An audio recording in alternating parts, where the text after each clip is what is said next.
आणि मुंबईमध्ये वंचितनं काँग्रेसला पुन्हा एकदा धक्का दिलाय। महापालिकेच्या निवडणुकीमध्ये 5 जागांवर मैत्रीपूर्ण लढतीसाठी काँग्रेस आणि मित्रपक्षांना वंचितकडून प्रस्ताव देण्यात आलाय। त्यामध्ये काँग्रेसच्या 5, महादेव जानकरांच्या वाटेला आलेली 1 आणि राजेंद्र गवईंच्या वाटेला आलेली 1 अशा 5 जागांवरती वंचितनं दावा केला।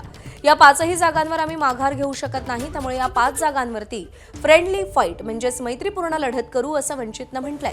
याआधी काँग्रेसनं वंचितला 62 जागा दिल्या होत्या, मात्र ऐनवेळी वंचितला 16 जागांवर उमेदवारच मिळाले नाहीत, त्यामुळे वंचितनं काँग्रेसला या जागा परत केल्या। तोपर्यंत अर्ज भरण्याची मुदतही संपली होती।